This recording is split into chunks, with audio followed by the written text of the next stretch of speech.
dance out in the cold dark night. Screams echo loud, no wrong, no right. Rescue calls flash blood red sky.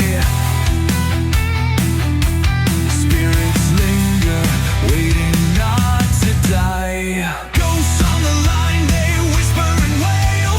Fingers reaching out, pale as they fail.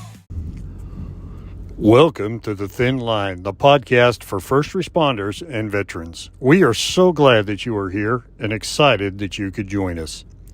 The Thin Line podcast is rated explicit and viewer-listener discretion is advised, as some topics may trigger suppressed or repressed memories or experiences. The views expressed on The Thin Line are unique to the speaker's personal experiences and circumstances and do not reflect the views of any specific broadcast media or platform or any specific agency.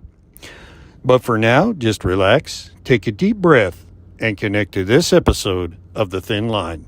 It's okay. I had my other co-partner here. We did fine. He's all right. All right. He's all right. It's all right. It's all right. All right, girl, go ahead. Good evening, guys, and welcome to The Thin Line, our regular scheduled Monday show. I'm finally back with my sister from another mister, Colleen. Hey, yes. It was weird. It was weird watching the show afterwards because I wasn't I know. there. Yeah. I told them they were on special assignment. I was. All right. You guys, welcome back, David, to our show. And who did we bring along here, Mr. David? This is Jaime Tovar. I happen to know this guy very well. Haven't talked to him in a long time. What has it been? Two weeks? Yeah, about 2 weeks. Yeah, 2 weeks. That's a long Good time. Good guy. I'll vouch for him. Good enough. Well, welcome on the show, Jamie. Nice to have you on here. Okay, it's Jaime again. Sorry. You cheated it this time. I did awesome. Yeah. Well, anyway, good luck to myself. Hello. You'll get it. You'll Monday. get it. We'll get it. We'll get it. So, Jaime, are you or were you in law enforcement? I retired 6 years ago. I was in law enforcement. And what were you, like, city, county? I worked for the state of California. I was a parole agent at the end of my career. Would you mind giving a brief breakdown from day one in law enforcement to retirement? I could, if you got all that time. I got all that time. We do. Okay. I began my career in 95. At the age of 33, I went into the Correctional Academy for the state of California. And back then it was a 6-week course. So I went through in 6 weeks, and congratulations, you made it. Here's a list of prisons you can choose from to work. So I chose the local one that was closest to me, which was I think it's called CTF, California Training Facility. And from there, that was in 90, I showed up in 95. And as part-time, back then they would hire you part-time and see if you could advance by doing the job. So a position came open at a brand new prison that was built right in the backyard of the training facility, which was Salinas Valley State Prison. Oh, okay. And I made the jump from a level 1-2 institution, which is the lowest level. Most of these guys have an out date, to a level 4 and SHU kickout program. Wow. Which SHU would be the secured housing unit. And those were not really level 5s, but that's how they considered them. We did as correctional officers. Okay. That's interesting. So explain the first facility that you were at, the training facility. So were you training other COs, or what does Yeah, that it was mean? no, it was a correctional training facility. That facility was built to train inmates in different jobs. They had on the grounds, they had textiles, for instance. They would run them through and try to teach them a job or career, so that That's when great. they were released, they would have something that they could A try trade. to apply for. Oh wow. Yeah. Right. Do they still do that anymore? No, not that I'm aware of. Yeah, Uh, I don't know if it's different in other states, but that's kind of like an unheard of anymore. It's like, yeah, I don't How, know. do you have any background on the CTF? Like when was it made approximately? I know, yeah, exact date. CTF, yeah, CTF was built in the 60s. That was one of Okay. the original prisons that were built. Very, very dated when I showed up. As a matter of fact, you had to sign a waiver that you wouldn't sue the state because there was asbestos Oh my Oh, gosh. Yeah. Yeah. and lead in the pipes. So if you drank any water or were in the facility or the buildings, you were exposed. So Right. So don't drink the water. Well, every public schooling as well. Yeah. So, that's why know. we all drank coffee. Yeah. And Because again- it boiled it out, right? It volatilized before Yeah. you could get it down the pipe, right? Yeah. Yeah. So that was a Yeah. really low level institution at the correctional training facility. I think I said California earlier, but it's a correctional training facility. And, you would do your job supervising inmates. All of them worked. They were in a working capacity, either kitchen, textiles. They were maintenance workers. They all worked. So, you're amongst these guys. And if they bumped into you on accident, they drop to their knees and pray, please, CO, I'm sorry. Because a write-up would give them more time. Oh, yeah. These are low-level inmates that do have an outdate. So Okay. went from there to, like I said, Salinas Valley State Prison, which was a level 4 institution. And, a lot of them, not majority, but a lot of the inmates that were there were in their early 20s, and they're doing double and triple life sentences. Mhm. So if they bump into you, yeah, they're rock They stars. don't care. what are you Yeah. going to do? Yeah. Right. You can write them up and take away their privileges, but they're 20 some years old. You take my phone privilege away, my homeboy over here will call my mom and dad for me. So no big Yeah. deal. Yeah, it was very, very violent. I walked into an institution that was brand new, and I don't know if you're aware, when they open up a new institution, there are yards, there are water fountains, there are showers in the buildings. Well, each race has to have their own. It's not by design by the Department of Corrections. This is what the inmates do. So if you are, for instance, a Hispanic inmate, those showers over in, say, the left side of the building belong to you, and you share those with the white inmates. If you are a black inmate, you use the showers on the right, and you share those with the northern Hispanics.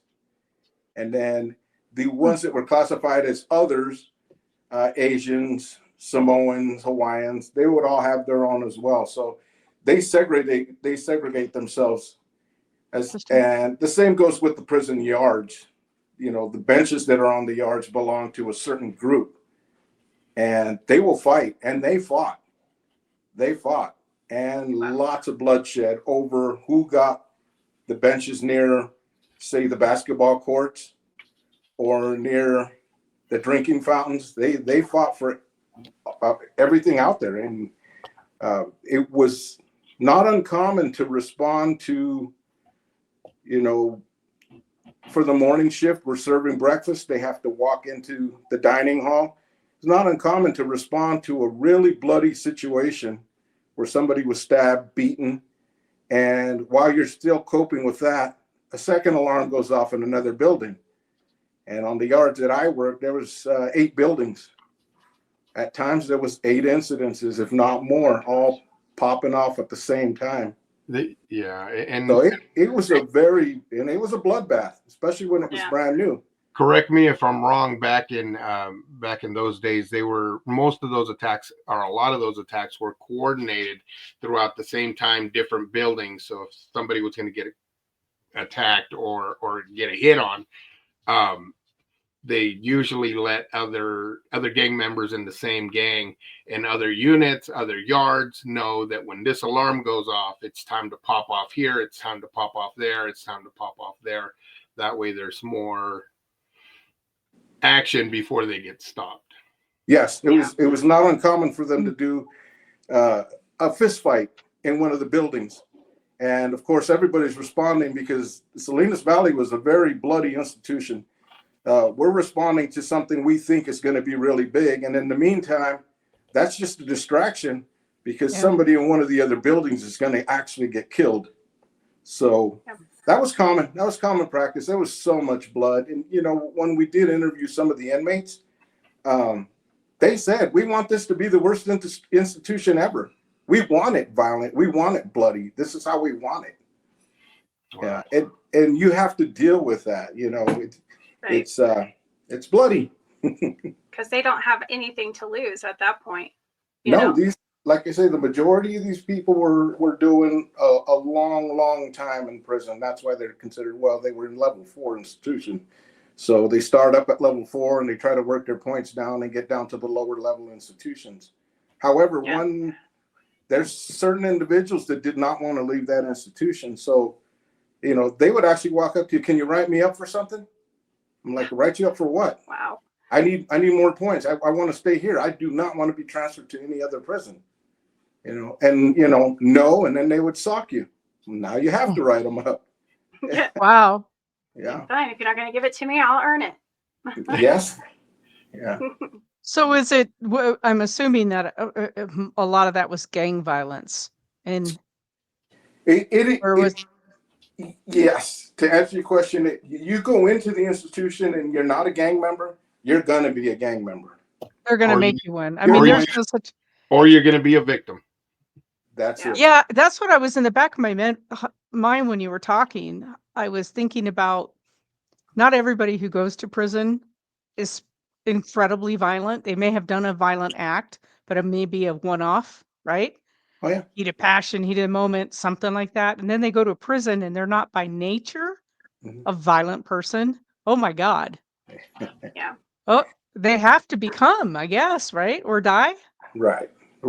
And here's one thing that I did learn early on in my career is, if guys didn't pay their child support, they went to prison. And here's this guy that's not a gangbanger, did not grow up that way, is not from the hood, and all of a sudden you didn't pay your child support and you're in prison. Well, now what? Where are you from?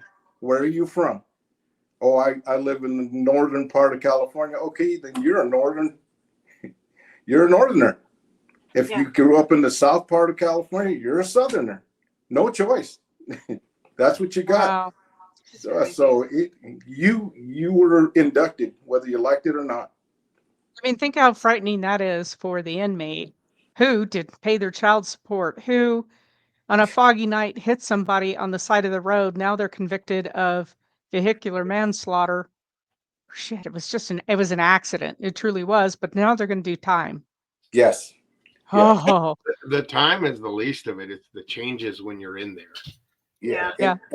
And it's also, that individuals that go in that do have what we call daylight, they're going to get out.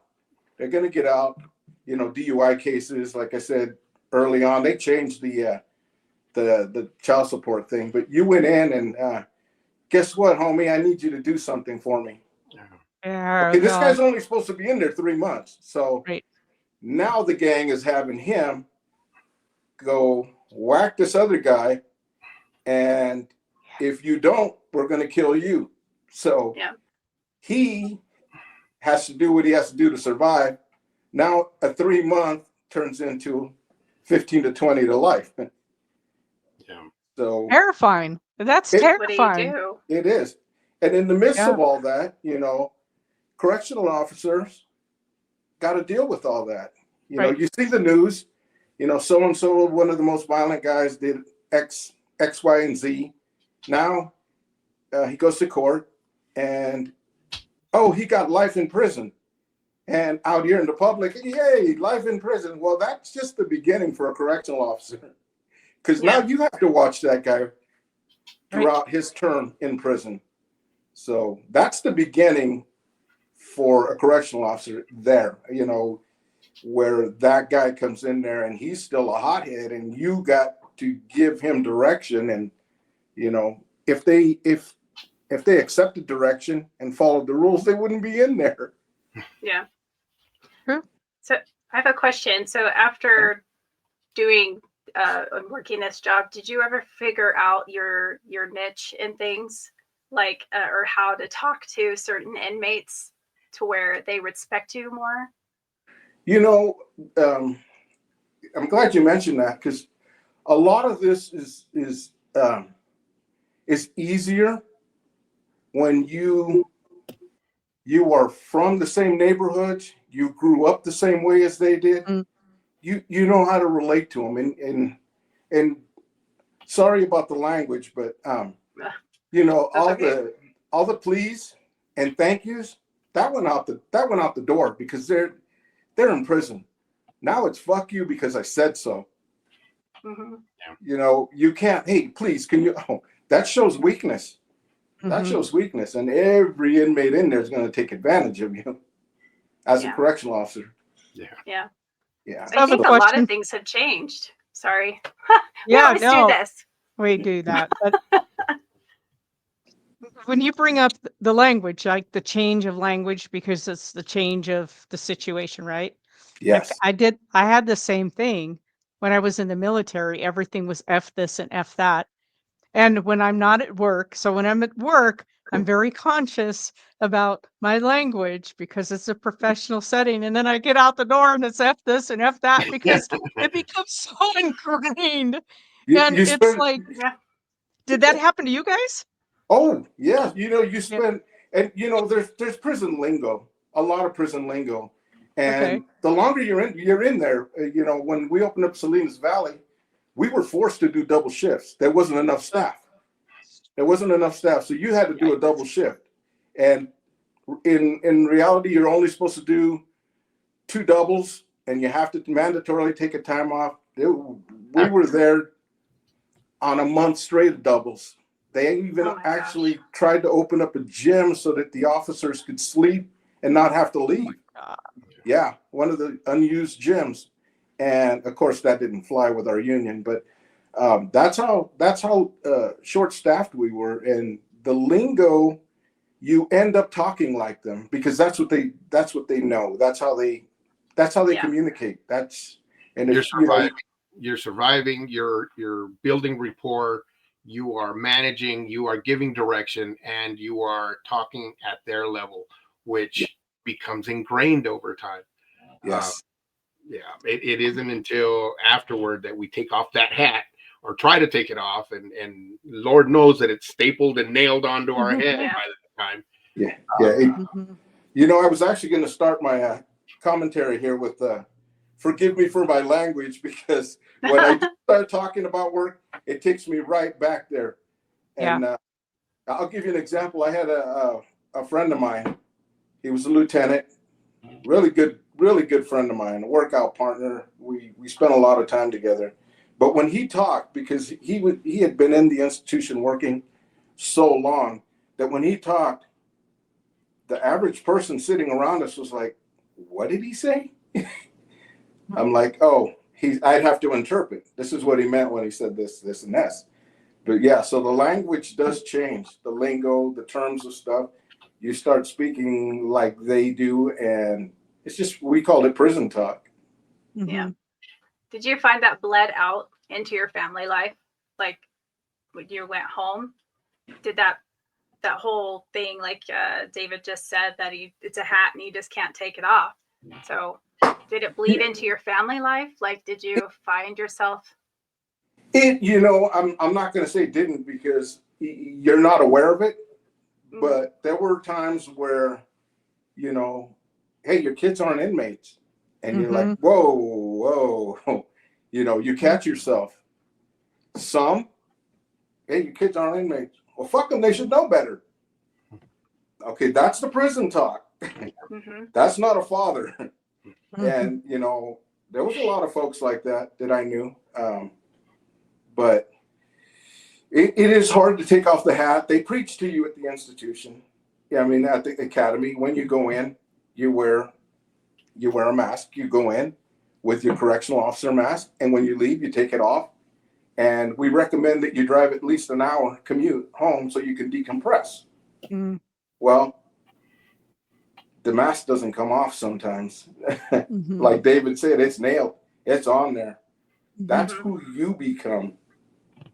That's tough. It's almost like they created a monster in a way, you know. They do. They create something that they have no cure for. You know, like I said earlier, I came in at 33. Well, I worked with kids that came in at the academy. They were 20. You had to turn 21 before you graduated. So at 21, here's a 21-year-old kid coming in.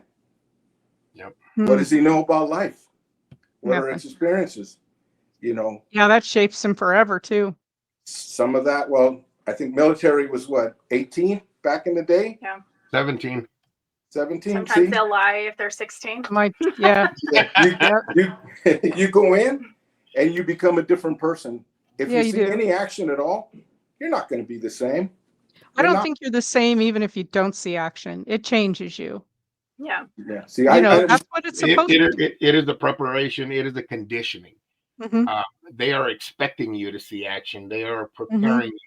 So when you do see it, you don't break. You continue Yep. and you move Yep. and you do what you're supposed to do. So yeah. Yeah. Yeah. You were trained, Jaime, as a CERT member. What part of the career was that? And if you could explain a little bit of that, if you would. Okay. Yeah. When I came into the institution, prior to that, I've always been a fitness fanatic. I always worked out. A friend of mine that I met in the gym had mentioned to me that he was going to try out for the Special Emergency Response Team. And I said, "What is that?" Because I wasn't in the department yet. And he said, "Oh, it's a SWAT team. It's a SWAT team within the institution." He goes, "Hey, can you train me?" And I said, "Yeah, I'll train you." So I got him in really good shape, really good shape. And he tried out and got picked up on the team.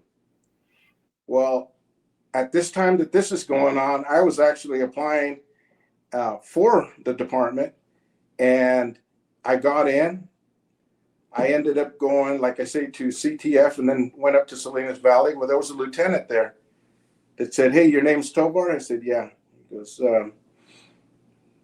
"You know, I don't want to put out any names, but you know so-and-so out there that you trained?" I said, "Yeah." He goes, "He speaks really highly of you. I want you to try out for my team. I'm the commander of the CERT team here." I said, "I'll give it a shot." I said, "But I don't want any special treatment." He goes, "Oh, you're not going to get special treatment." I said, No "You know worries. me. You know what I'm capable of." I said, "I want a special treatment." He says, "Oh, don't worry about that." So it was a tryout, a physical tryout. You start off with the 2-mile run. It had to be under 17 minutes. And then from God, I there, can barely make it up the stairs. then you had to do the obstacle course. And I believe the obstacle course was under 2 minutes. And that's 6-foot walls, lots of obstacles, drop down low, crawl. Went through that. And then the rest of the time was just follow orders. Go do this, go do that. See that telephone pole over there? I want you to bring it back. Yeah, that's crazy. Oh, So how many times when at work did you have to deploy as the CERT team? We got called out for escapes, Oh. uh, any kind of tactical situations that needed to be done. We got activated for a full-on yard riot, wow. and see the right. Numerous escapes. And the Really? escapes There were a lot. the escapes were not level 4s. They're level 1s. There's also a walk-offs. there's also a level 1 facility at the level 4 institution, and those guys do most of the outside yard work, and they got like little to no time left, so they're out in level 1. It's a 6-foot fence. They would hop it with a month left Why on would the you do fence. They'd that? hop it. It's like, why would you do that? I think I'm gonna go home now. Yeah. So, I mean, you have a month left. You can Yeah. count that off so easily. so we would get activated for that, and then fog watch was Ah. another thing. Was there any incidents that What's fog are watch? still in your mind, memorable things that you can't forget? As far as not as far as the CERT team, but just working in the institution, yes. There's stuff there that, like I say, I went in at 33, and what does the state of California say now? Anybody under 26 is not at their full mental capacity yet. Mhm. That's why they're letting the two brothers out. The Menendez. Yes, Menendez brothers. because they committed a crime under Did 26 years old. Yeah. Did they actually agree to let him out? They're right now. They're going to re-sentence them, but if the state sees that Yeah. a person's maturity level or brain development is not until after 26, why do they hire correctional officers at 21? Well, and why can we enlist so young? I think it's because it's And easy why are we training, voting? And why are we like driving? mentally. Exactly. Yeah. I think it has a lot to do with the beginning word of it. It's California. Yeah. The California. That's why I'm in Arizona. But none of us are in Idaho. California. Yeah, Yeah, We so still got Yeah. winter going on over here, so. I know. Yeah. It's still So- sprinter here. So, Jaime, you said something about fog watch? Fog? Yeah.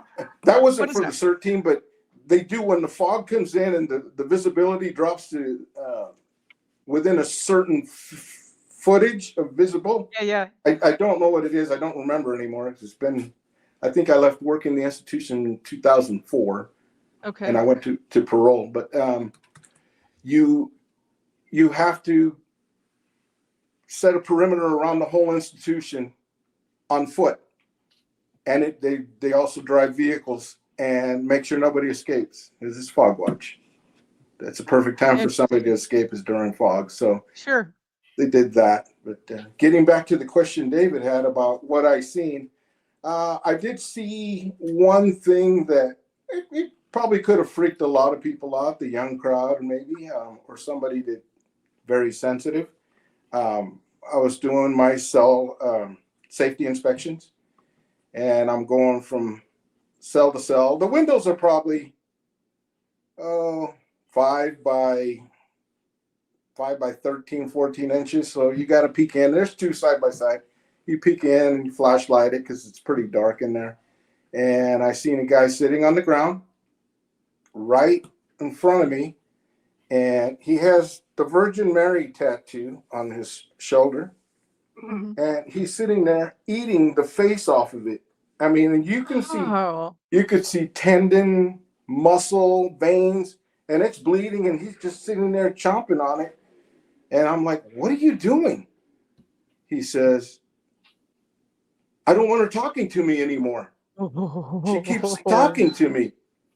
And I said, oh, Oh, okay. So I finished my security check. I called the MTA and I said, hey, you need to get over here and check this kid.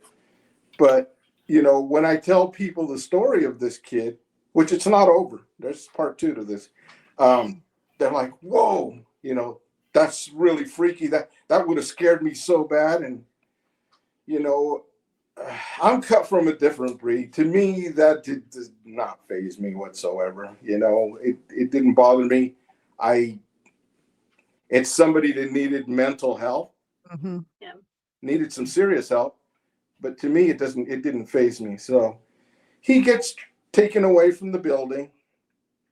A few weeks later, he's back.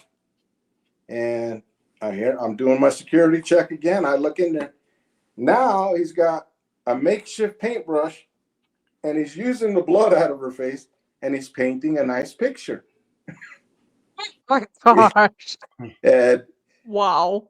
I was like, whoa. I go, what are you painting? He goes, oh, I'm painting a picture because the pictures don't talk to me. And I said, okay. Oh. Called the MTA and then I never seen him again. Wow. Yeah, I would hope that he went to some kind of psych unit after that. Yeah. Yeah. Wow. There are treatment facilities for them, but Mhm. unfortunately for us in there, you Yeah. know, I was a hard head. Stuff like that didn't bother me. I always said, why are you breaking down? What's wrong with you? You're not cut out for this job. I was one of those that would pressure somebody to suck it up. And it was probably the wrong thing to do because some people really needed help. But Yeah. you know, you end up doing like the prisoners. You end up forming your groups and staying within them, and you do that as a correction officer. You side with certain groups, and you can't show weakness. Right. You can't show weakness. Isn't You're part of that special emergency response team over there that is supposed to be top notch, the best cream of the crop officers that are supposed No to respond to feelings. emergencies. You Mhm. can't show weakness. right. Yeah. Wasn't there was it Vallejo or not by somewhere between Davis and between you like Davis and the Bay Area? Wasn't there like a prison that had a lot of the psych? Vacaville. Vacaville. Thank you. I No. showed Yeah. horses in Vacaville. So yeah, I'm like, it was a V, but I couldn't remember it. Yeah. Yeah. Yeah, Vacaville. Didn't they have a mental they had a facility there, didn't they? That was supposed to be one of the, yeah, if somebody was in need of special psych issue or had special psych issues, that's where they would go. Also the trans folks going through the trans thing, they would send them there as well. Okay. Yeah. I Okay. think I went to Vacaville when I was in the academy as when we, they in the academy, they take you to one of the prisons and we went there. Yeah, they had trans people in there back then. That I remember. It was an interesting prison. It was very, very mental health. Although, even though that was supposed to be the I guess the hub for mental health, every prison that I've ever been in had severe mental illness in it, and that's just not even the COs. That's the inmates. Yeah. Yeah. Stop, Well, I guess stop humor. I'm sorry. That's CO talk I right mean, there. That's how we do it. But the mental health thing, they did push it. There was a hotline that they used to push, and I can't remember. Everything's abbreviated in the Department of Corrections. Everything has a 3-letter word, 4-letter word, whatever the actual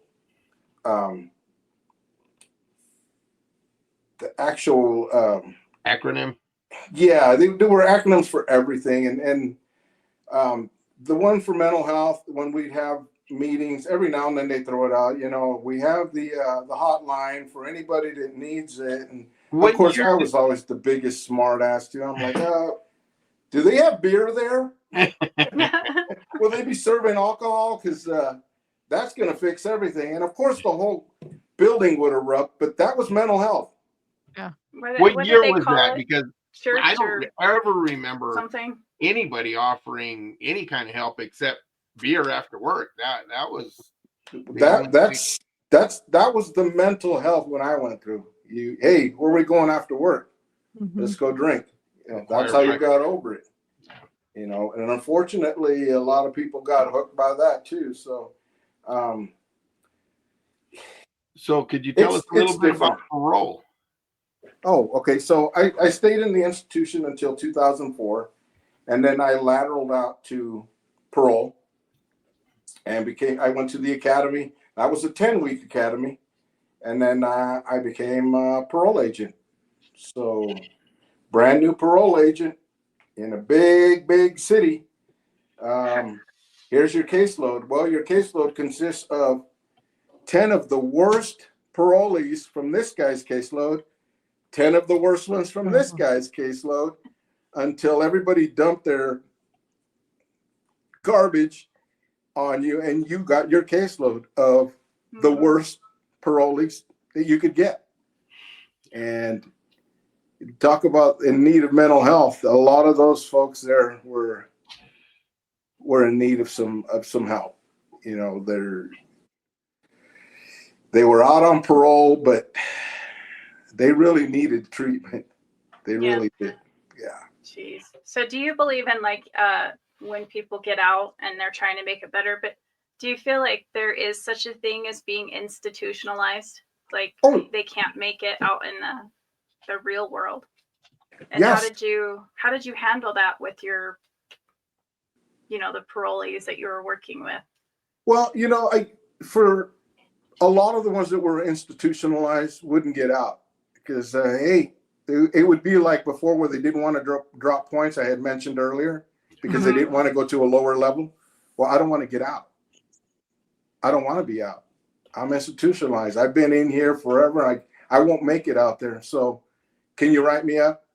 And of course, no, then sock you, and now you write them up, and then they don't get out. They get extended. Yeah. So there was some that didn't want to get out. The parolee side, mostly, when I went in to parole, there was Penal Code 3056, which meant there is no bail.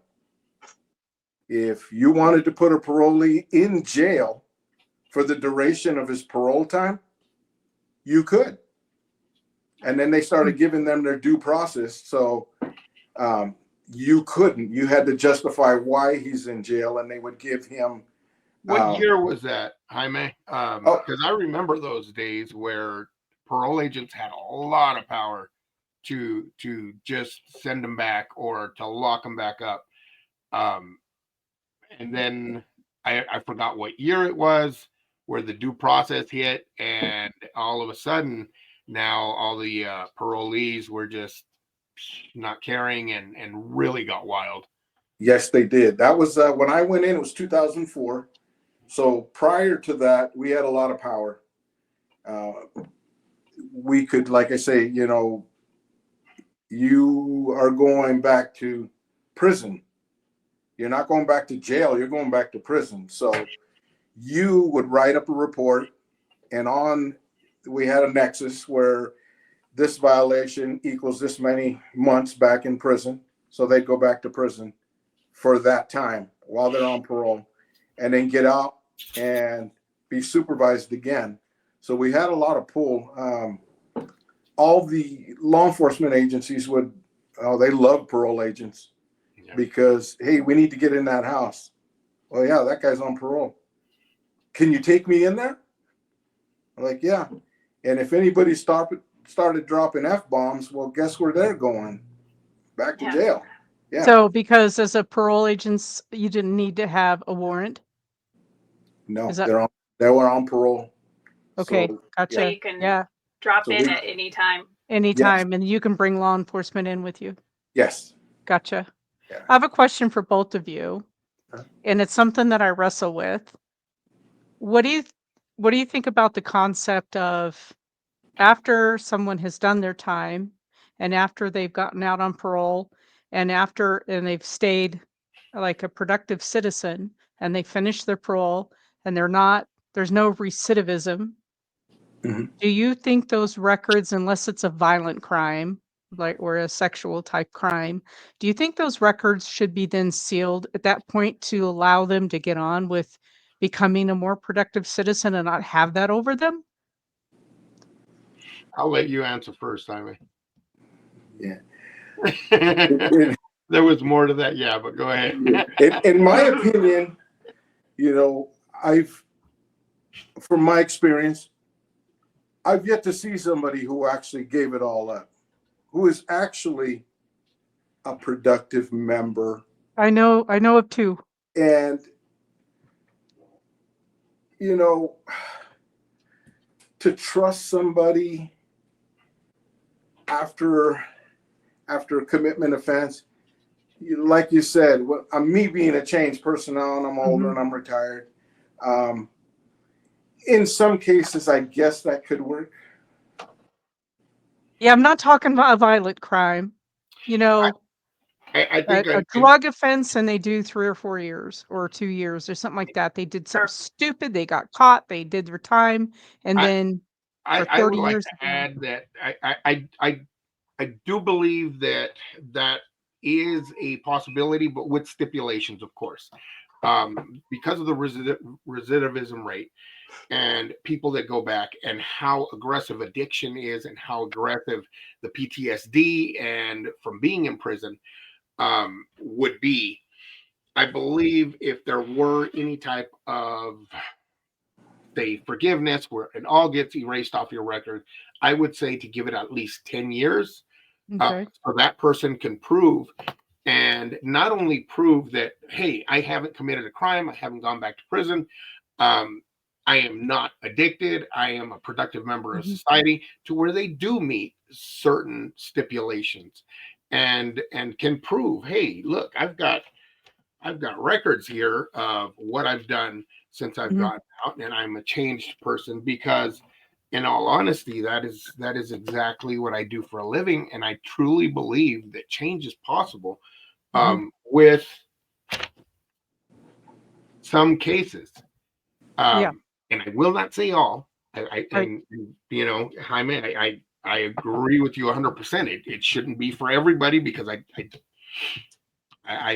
yeah, there's certain cases, but I do believe that in certain cases, like you said, I mean, some cases are different. I believe with proof and at least a decade of non-arrest. I can agree with that. And like I say, I never experienced any of that.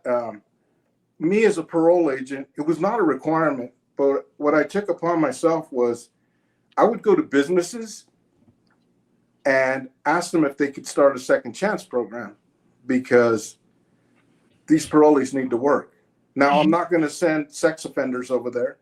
Right. I'm not going to send violent folks over there. The folks with drug problems, they could work in certain capacities. As long as there was no money involved, they could work a job. So Yeah. I would talk to the businesses and you know, what if they act up? I said, then you call me and I come get them. What if this happens? Well, then you call me and I'll handle the situation. So I did get a few Nice. Businesses to hire parolees. I'm still in contact today with one parolee that I got the job there. And he, to this day, he's still so grateful that I got him this job. And in turn, it's been probably a good 10 years now. And he's been clean and sober. He's been living a good, clean life, working, started his own business. So Hey. for somebody like that, Yeah. you know, after 10 years, I can agree with that. I think Idaho does that now. Like if you're out for so long and you haven't reoffended in any capacity, you can apply now to have that record sealed. Because I feel like in some of those instances, then you go out and you're trying to build a better job and a better job, and then they look back in that past 18 years ago and you have this time, and a lot of employers are like, nope, we don't want you. And Yeah. you've had all that time where you've worked Yeah. so hard to make yourself better. Right. Yeah. Right. And I agree, and just like Jaime has that one guy that he remembers, I have one guy as well. He was from the same neighborhood, about the same age, and I was working in Bakersfield at a treatment center. I don't think I was the deputy director there yet, but I was still doing counseling, and lo and behold, an old acquaintance comes out, and he had just finished doing. He had 25 with an L. He had done 22 years. He came out, and it wasn't until we were giving groups that he recognized me. We started talking, and we're rehabilitating. He was. I do not think he was an inmate. He was already on parole. Because we did have inmates serving their last year in our facility at that time. But I remember taking him to Walmart, I think 2 days after he got out of the shoe, Jaime, and he was terrified. The very first thing he told me, he goes, "Oh, man," he says, "women have more tattoos than men now. That's crazy." And it was just, we were coming back to the facility, and I'll never forget this. He still calls me, and he reminded me of this. And a car cut me off and flipped me off and honked the horn, and he got into that mode. He got into shoe mode. He goes, "Chase him, let's get him." And I'm like, oh, yeah, this was a perfect opportunity, a counseling opportunity. I pulled over the car, and I'm like, "So what are we going to do when we catch them?" And he gave me a quick breakdown, and I'm like, "And then you go back for how long?" And we throw everything away, or we could just take it as that person is having a bad day and leave it at that and continue with our lives. And you continue with your goals, and I can continue with my life. And we keep going, and we eat McDonald's later, and we're all good. Yeah. Yeah. It's Yeah. funny because he called me the other day, and he always remembers that instance, and that has stuck with him. Hey. To whenever any situation arises where he is going to go into attack mode, he remembers that there's always other opportunities, and there's other options. Yeah. Yeah. Yeah. I had one the same. I had a parolee that I supervised, and he ran a car wash, and he ran a car wash in the city where I lived, because I commuted an hour away to work. And I went into the car wash one day, and there he is. He's the boss. He's running the car wash. And really nice guy. We always got along. When I was his parole agent, he always gave me clean tests. He was going to finish his parole, and he was going to do it good. He had a family. And then one day he calls me, and he's like, "Hey, I'm just calling to say goodbye." I'm like, "Well, where are you going?" He goes, "I'm either going to get killed or I'm going back to prison for life." And I was like, "Wait a minute, what happened?" He's like, "Somebody molested my daughter."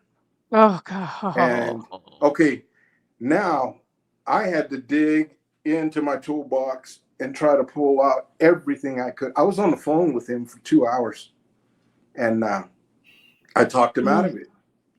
I talked him out of it.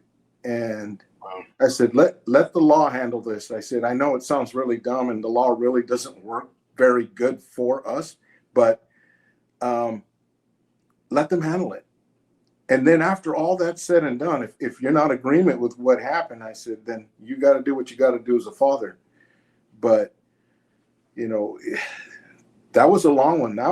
This is 2 hours of my time, which, you're already on the job 8 hours a day, sometimes longer. And now you're devoting your time, and, you got kids at home, and you got a wife at home, and you're taking their time.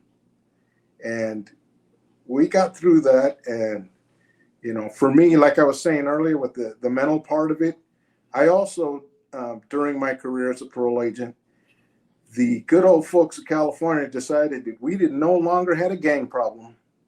So they dismantled all the gang task forces. And I had a really, really, really, really good boss that I respected highly. And she said to me, "They're going to dismantle the gang caseload, so you're not going to have one anymore. So I need you to do me a favor." And I was like, "I know what's coming. I know it. I know." And she's like, "I need you to supervise sex offenders." And I was like, "For you, boss, I'll do it, but that's something that I just don't like to do. And she says, no, I understand. So Wow. that part of it there was, you get pre-parole packages. You get a folder with the guy's police report, his behavior in prison, and his whole history. And you have to devise a parole plan for him. Well, you have to read by instances where parents are molesting infants, and you have to read it word for word, and you're reading it, and your stomach starts turning, and you start feeling pretty sick. And one time I was reading one that did involve an infant. I think it was a 1-month-old. And I put it down, I closed my eyes, I lean back, and just at that time my boss walks by, and she's like, what's wrong? I said, nothing. It's like, no, what's wrong? She goes, that's not you. And I said, we have to read all this stuff. And if it could get to me like that, I said, there's people that are not as tough as me. I said, why doesn't the department do anything for them? She's like, you know what? That is a really good thing that I don't think anybody's ever brought up. She goes, I'm going to take it to the higher ups. And of course, I started getting phone calls. What kind of help do you need? Well, I don't need help. I just needed to step back. But I said, there's folks that, this is going to bother them for a long time. And then now, okay, you finish this pre-parole. And okay, today's the day that the guy gets out or girl gets out. And here they are. They report to your office with their hand out. Hi, I'm so-and-so. You look at them and you want to be fair, but in reality, I hate to say it, but sex crimes were my pet peeve, always have been. And that was hard. And I had to do that for about almost a year. I had to supervise sex offenders.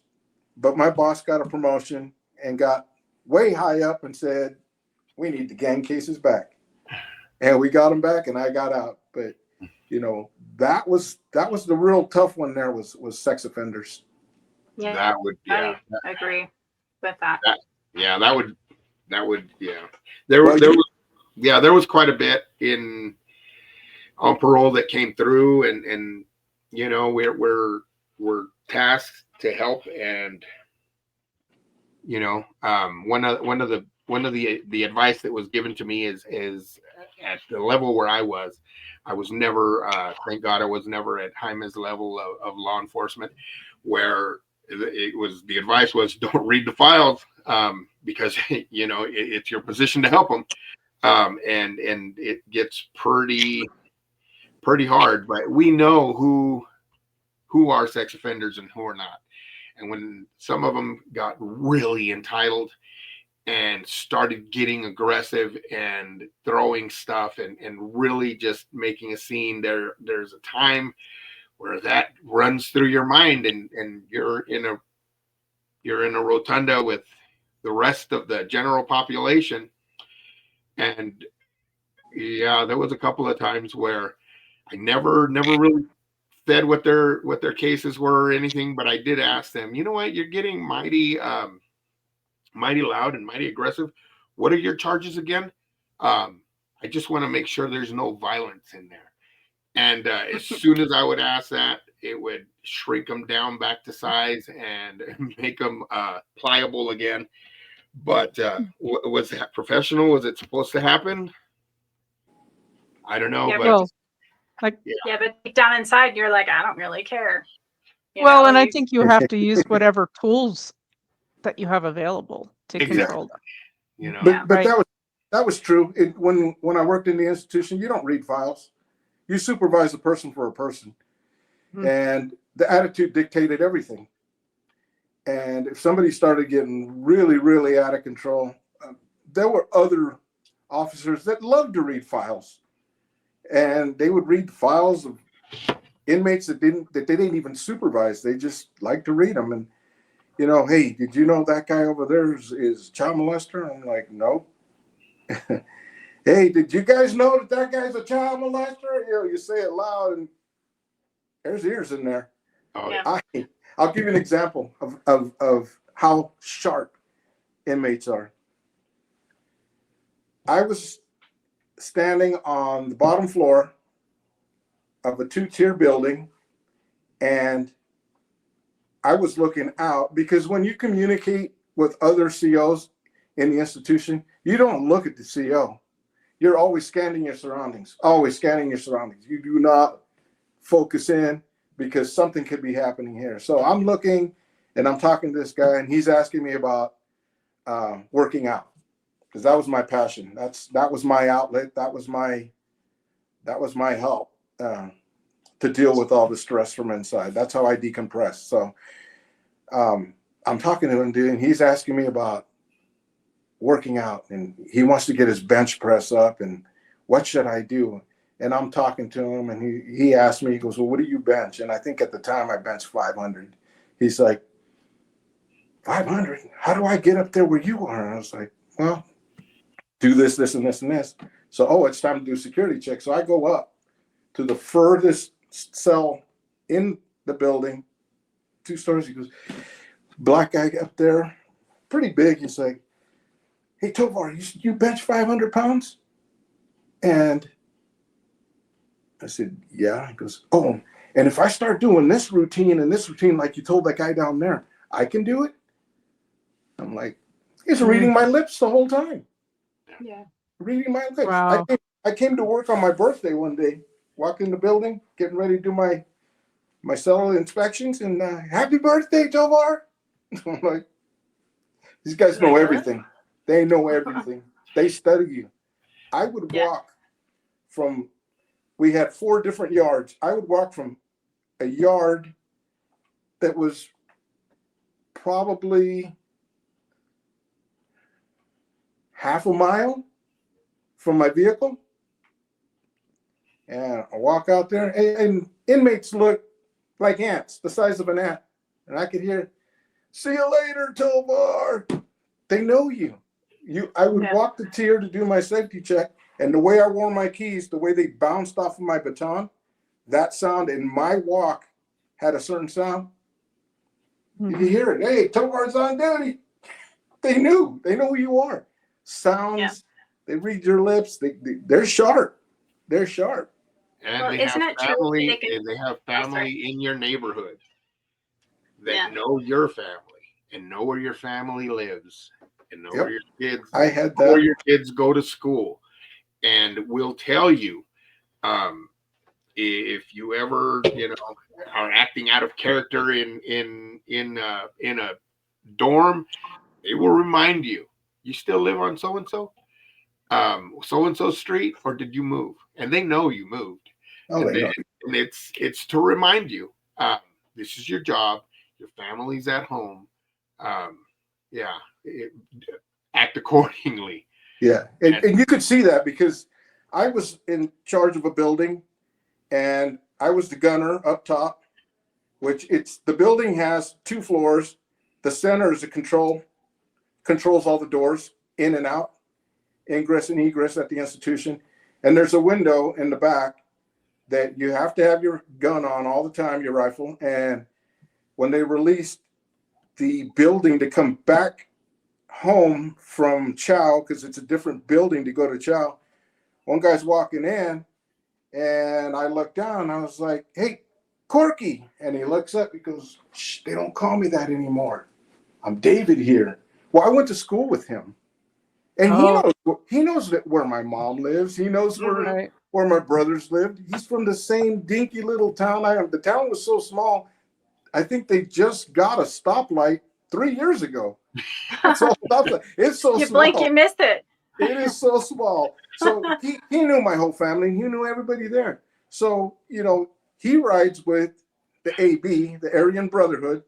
So if there was ever any issues, hey, where does that CO live? Oh, his mom lives here, here, and here. I'll have my sister go by and get the address. There's no hiding anything. There's no hiding. They know everything about you. If they want to get you, they'll get you.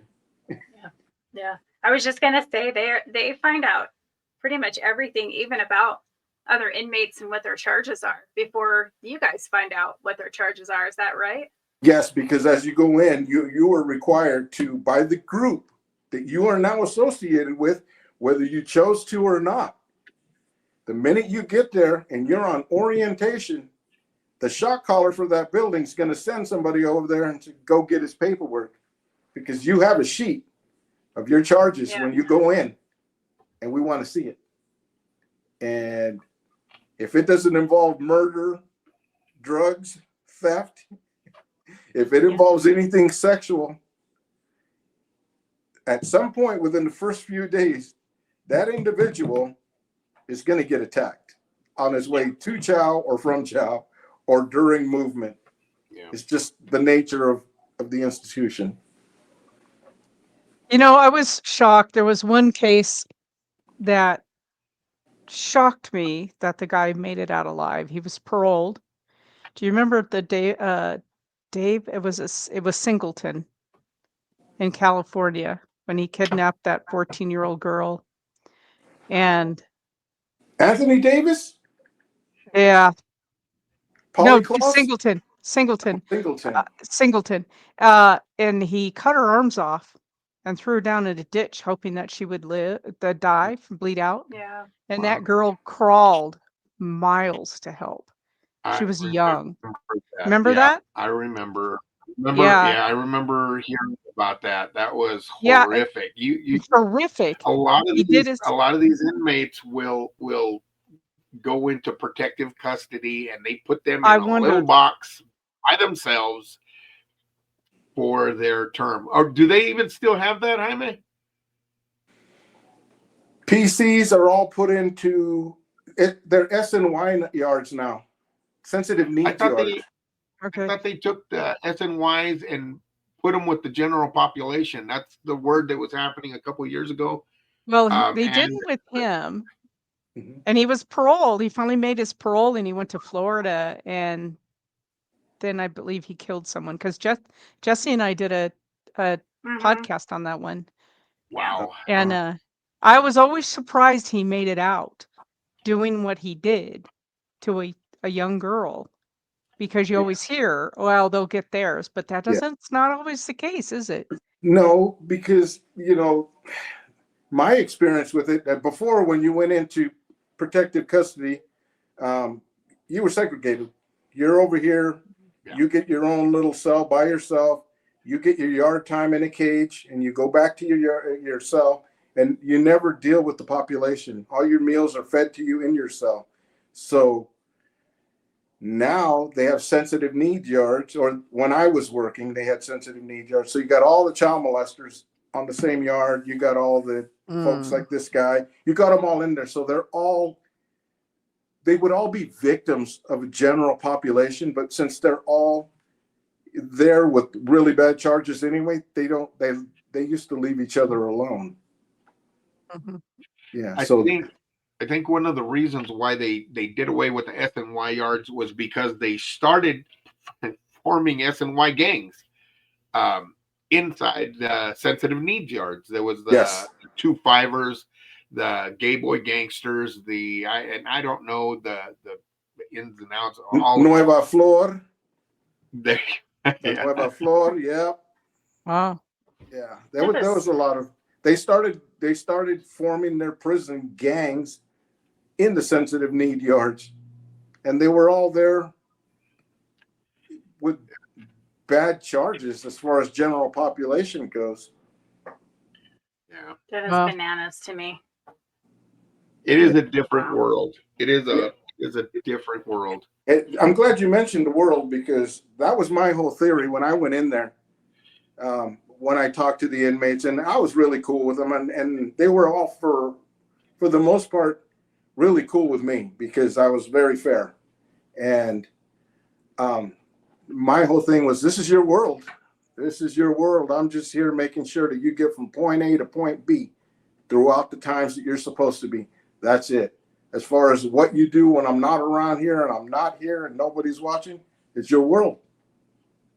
Yeah. And it was true, you know, because you can't go in there and change anything. Right. You're not going to change somebody who grew up in the hood, Right. who's been violent his whole life, and who's been abused by his whole life, whose grandparents, parents, brothers and sisters, all using drugs. So you couldn't talk to this person and say, hey, you're going to be in here a long time if you keep this shit up. I'll be able to maybe I'll house with my dad or my grandpa because they're in there too. There's no deterrent. Yeah. There's no deterrent. There really isn't. There, some of the conversations that I had in there with the inmates were when their mom first injected them with drugs Oh, to show them how God. to hit the vein, or their dad. She Yeah. showed me how so that I wouldn't hurt myself, and it's more common than you would think. Oh, that's It- heartbreaking. God. It is, and you know, I as a parole agent, that was the thing too. You know, hey, you need to give this stuff up. You gave me a dirty test. You know, I can't put you through a program because you already did one. You're gonna end up going back to prison. That's all right. I'm like, well, you know, my mom's strung out, my dad's strung out, my grandparents are strung out. I can't go live with any of them. What am I supposed to do? If I want to live with them, I got to smoke with them, or I got to use with them. Well, what should I do? What am I supposed to do? Can You know, it find makes a place to live? but No, there isn't anything. it makes me feel incredibly blessed that I didn't have that life. Amen. Yeah. You know, yes, I agree. You know what I with you. mean? Yes, Holy moly. because I think about, you know, some of the stuff I put my parents through, but I had a really good childhood. So holy smokes. you know, Yeah. drugs was one of the biggest factors. This is when I was working in the institution and parole, but I always revert back to the prison because that's where most of my experience came from to be a parole agent, communication. But you know, it was drugs. Some of these guys that were locked up, Mm. you know, they come around and they talk to you, and there was so many times I would look at them and go, why are you in here? You're such a Yeah, what cool happened? person. You got Right. it Yeah. together. You're so smart. And they would tell me, I'm not this person on the street. The dragon gets a hold of me on the street. The dragon Right. meaning the drugs. Right. Right. So, you know, the dragon's got me out there, and I'm like, That's man, heartbreaking. it is. And, you know, you can't fault them. Addiction, David can attest to this. Addiction is, you know, that's your business. You know, it's hard. It is terrifying when addiction, and just like Jaime said, when you meet somebody who's clean and sober, and they are just a wonderful human being, and it puzzles you. Why are you, what happened, and why do you go back? And it's addiction. It is the most ugly disease that just grabs a hold of some people and will not let them go. I have met some of the most wonderful human beings on this earth that were ex-addicts, and I remember I see a lot of ex-addicts. I see a lot of people that are clean, and they're great, wonderful people, and I help them get clean through this process, and it's unfortunate, and I let them know throughout the whole process, if there's ever a relapse, please don't feel shame. Call me, and then we can get you back where you need to be. And when they do call, it is night and day. That wonderful person who would give you the shirt off their back, who would give you their last dime, their last meal, is stealing from their mother, is robbing people at gunpoint and violent, and you just cannot recognize them. I had one in my office in tears, bawling and crying of shame, because I knew them in recovery, and I knew what a wonderful person they are, and they know the process that addiction takes them and makes them become. And it is the most heart-wrenching thing, and Mm. it is also the driver that gets me up every single morning to go back and to stay in this field. Yeah, there are a lot of wonderful people that are sick out there. Yeah. And what kind of drug rehabilitation did you see when you worked in the joint, David? Most everybody's there because it started with drugs. They went on a drug binge. They shot people. They killed people. They hurt people. Yet they get there, and this is the Department of Corrections and Rehabilitation. Yeah. There is no rehabilitation. Except They in added the word. R. Except They in the added word the they R to added. it. Yeah, when David went in to work and I did, it was just CDC. Yeah. And then at some point during my career, they changed it to CDCR, rehabilitation. And that was the funniest thing because there is none. Right. There is none. I think the only I think change that's a was big the thing. tax. Yeah. Yeah. Yeah. Man, I'll tell you what, we could talk to you, Jaime and David, for hours and hours and hours because this is so interesting. Yeah. And what you've done is unfortunately necessary. Yeah. I'm open for a part 2. Absolutely. Absolutely. We have to have you back. This We was didn't even get fabulous. into my FBI career. I I know. know. Jaime part 2. We can do a part 2 with you. Absolutely. Let's get it scheduled afterwards. And because this is it's yeah. Contrary to hairlines, Jaime is my older brother. Yeah, contrary to hairlines, he is my older brother. He has But to always flash been back my. on that, He's when I always was been young, my hero. my hair was like, I mean, it was, and these guys used to laugh and laugh and look at his hair. Well, who's laughing now? So you're saying that we're going to do a throwback Thursday, right? You're going to show pictures of you guys when you were younger. Come back with my pompadour. That'd be awesome. Thank you so That'd be much, awesome. both of you. I mean, Yeah. this hour flew by, and You know- it was really interesting. Yes, Thank you know, to piggyback on this thing, I think folks that watch your show, like for me, I watched the show that was on prior. David sent me the link. I watched it, and for me, it was just relaxing. This is like for somebody that's out there and stressed out a little bit. It could see how other people deal and cope with issues, and Mhm. it was just like I was leaning back on watching my iPad. And I was like, it's pretty cool. And man, I wish I would have thought about that when I was working. So if somebody actually still is working, they can pick up on helpful things by watching the show, I think, and it would benefit them tremendously. Absolutely. And I Yep. think it also will benefit the family as well, so they can kind of get a taste of what's going on with my, With my my better husband. half or family member, why they are the way they are, So That was the one thing I did have though going in. Like I said, I went in at 33, but I had the best support system That's ever. awesome. My wife handled everything so that I could do my career because the SWAT team was extra from being a correctional officer, Mhm. and being on the federal task force was something more. I had 2 full-time jobs then, and she handled everything. So having a good support system is key. yeah, well, you tell her I think she's amazing.